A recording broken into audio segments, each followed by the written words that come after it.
Wisma Atlet Kemayoran kini menjadi gambaran yang lumrah dijumpai di setiap harinya.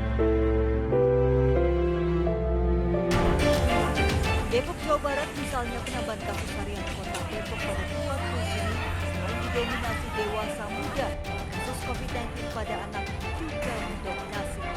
Dalam satu hari 141 anak usia balita hingga remaja positif COVID-19. 104 pasien anak usia 6 hingga 19 tahun dan 37 pasien balita atau usia 0 hingga 5 tahun. Ironisnya, penambahan kasus COVID-19 pada anak tidak serta-merta membuat orang tua mawas diri dengan membekali anak menggunakan masker. Di satu RW di Cipayung, Depok, di mana terdapat kasus anak positif COVID-19, justru anak-anak lain dibiarkan bermain di luar rumah tanpa masker. Menyusul naiknya kasus COVID-19 pada anak, Pemkot Depok pun memutuskan menutup sementara wahana permainan anak dan tempat wisata keluarga, serta kegiatan belajar mengajar dilakukan secara daring sesuai dengan kebijakan penebalan PPKM Mikro. Taman atau tempat wisata, wahana keluarga, tempat permainan anak, termasuk kolam renang, wahana ketangkasan, bioskop, dan sejenisnya, untuk sementara mohon maaf ditutup. Kegiatan belajar mengajar dilaksanakan secara daring. Kondisi serupa juga terjadi di ibu kota. Bahkan menurut Dinas Kesehatan DKI Jakarta, pada penambahan kasus harian 20 Juni di DKI Jakarta dari 5.582 kasus, 879 diantaranya merupakan anak-anak, 655 anak usia 6 hingga 18 tahun, 224 kasus usia 0 hingga 5 tahun.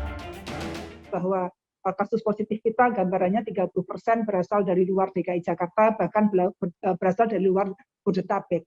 Kemudian kasus meningkat juga menunjukkan adanya peningkatan percepatan penularan di masyarakat terkait dengan kasus pada anak. Ikatan Dokter Anak Indonesia IDAI berulang kali meminta pemerintah dan masyarakat mewaspadai kasus COVID-19 pada anak. Proporsi kasus COVID-19 pada anak usia 0 hingga 18 tahun 12,5% di kasus nasional. Ini artinya 1 dari 8 orang yang positif COVID-19 merupakan anak. Sementara case fatality rate kasus COVID-19 pada anak mencapai 3 hingga 5%, mana 50%-nya merupakan usia balita.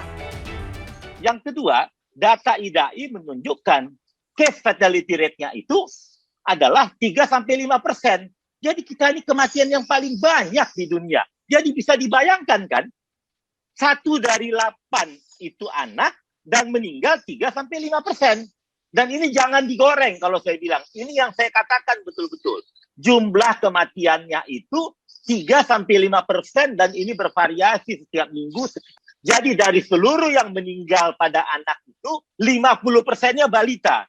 Dan sementara kita lihat di DKI saja 100 orang tua atau pengasuh harus mendampingi anaknya saat beraktivitas daring maupun luring.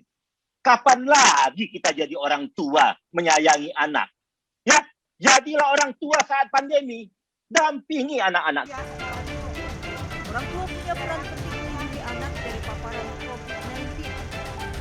Anak akan meneladani sikap orang tua yang patuh pada protokol kesehatan. Kesalahan sedikit saja dengan abai protokol kesehatan